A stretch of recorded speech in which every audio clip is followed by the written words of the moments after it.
আসসালামু আলাইকুম। Hello everyone, কেমন আছেন? আশা রাখি ভালো আছেন।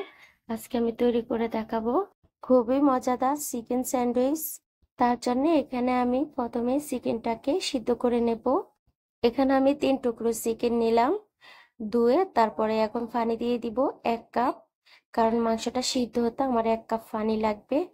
তার জন্য আমি এখানে 1 কাপ পানি দিয়ে দিলাম। আর সাথে দিয়ে দিব এখন হাফ টেবিল চামচ আদা বাটা আর হাফ টেবিল চামচ রসুন বাটা।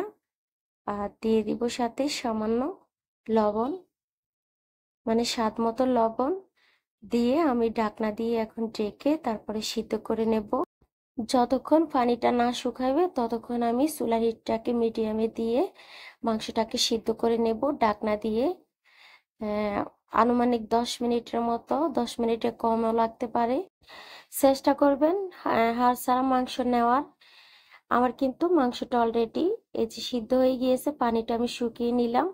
আর এখানে গাজর আর শসা নিয়ে নিলাম, একটা গাজর একটা শসা। এখন আমি মাংসগুলোকে কাঁটা চামচের সাহায্যে এইভাবে একেবারে এই যে জোড়া জোড়া করে নেব। চিকেনগুলোকে আমি সাইড করে রেখে দেব। আর এখানে নিয়ে নিলাম গাজর আর শসা। গাজরটাকে আমি এখন গ্রেট করে নেব, তারপরে শসাটাকেও আমি গ্রেট করে নেব। শসার যে ভিতরের অংশটা আছে সেই ভিতরের অংশটা আমি দিব না, আমি উপরের যে অংশটা আছে সেটা দিব। আমার একটা যদি না হয় আমি আরো একটা শসার উপরের অংশটা দিয়ে দিব। এই যে দেখতে তো পাচ্ছেন, এইভাবে দিব আমি। আমার কাছে ভালো লাগে না যদি শসার ভিতরের অংশটা দেই, তার জন্য। আর একটা টিপস আপনাদেরকে বলে রাখি, গাজর আর শসার মধ্যে কিন্তু আপনারা লবণ দিয়ে মাখাবেন না। যদি লবণ দিয়ে মাখান সেক্ষেত্রে কিন্তু একেবারে পানি বেশি উঠে যায়, পানসা পানসা লাগে, খেতে ভালো লাগে না, আর ফ্লেভারটাও থাকে না গাজর বা শসার। এমনিতে গাজর আর আপনারা শসাটাকে এভাবে চিপে চিপে পানিটা বের করে নেবেন, তারপরে আপনারা লবণ দিবেন। আগে কিন্তু লবণ দিতে যাবেন না। এই যে আমি দিয়ে দিলাম স্বাদ মতো লবণ। আর এখানে দিলাম কালো গোলমরিচ গুঁড়ো, আপনারা চাইলে এখানে সাদা গোলমরিচ গুঁড়ো দিতে পারেন। আর এখন দিয়ে দিলাম মেয়োনিজ। মেয়োনিজটা কিভাবে তৈরি করতে হয় আপনারা যদি চান সেক্ষেত্রে আমি ভিডিওটা শেয়ার করব, আমার কমেন্ট বক্সে আপনারা জানিয়ে দিবেন। মেয়োনিজ দিয়ে আমি একটু মাখিয়ে নিলাম, আমার মনে হয়েছে আর একটু লাগবে, তার জন্য আমি আরো 2 টেবিল চামচ দিয়ে দিলাম। আর এখানে আমি ব্রেড নিলাম, এই যে দেখতে তো পাচ্ছেন, আমার যতটুকু লাগে আমি ততটুকু নিব। এখানে আমি 8 পিস নিয়েছি। এখন আমি পাউরুটি সাইড গুলো এভাবে কেটে নেব। এই যে সবগুলোর আমি আগে কেটে নেব, তারপরে আপনাদেরকে স্যান্ডউইচটা বানিয়ে দেখাবো। এই যে কাটা হয়ে গিয়েছে সাইড গুলো, এখন আমি স্যান্ডউইচ বানিয়ে দেখাবো।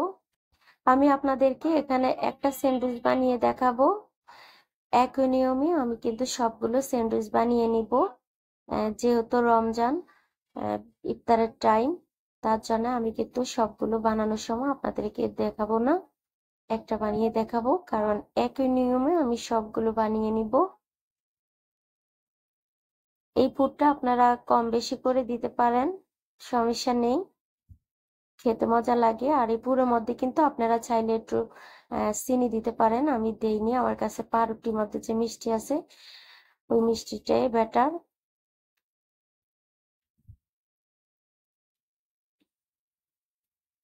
এই যে দেখুন কতটা সুন্দর হয়েছে। এভাবে আমি সবগুলো বানিয়ে নিব। এই স্যান্ডউইচটা এত মজা লাগে আপনারা না খেলে বুঝতে পারবেন না, একবার হলো বাসায় ট্রাই করবেন, ছোট বড় সবাই পছন্দ করবে। এই যে দেখুন আমার কিন্তু সবগুলো স্যান্ডউইচ বানানো হয়ে গিয়েছে। আমি যে মেয়োনিজটা ইউজ করছি সেটা কিন্তু আমার হাতে বানানো, আপনারা চাইলে কিন্তু কিনে নিতে পারেন। যে কোনো কনফেকশনারি গেলে বললে হবে যে আমাকে মেয়োনিজ দেন, তাহলে আপনারা কিনে নিতে পারবেন। আমার ভিডিওটি কেমন লাগছে, ভালো লাগলে লাইক কমেন্ট শেয়ার করে দেবেন, নতুন বন্ধু হলে সাবস্ক্রাইব করে দেবেন। আর যারা অলরেডি আমার সাথে আছেন তাদেরকে অসংখ্য অসংখ্য ধন্যবাদ। আজ এই পর্যন্ত, সবাই ভালো থাকবেন। আল্লাহ হাফিজ।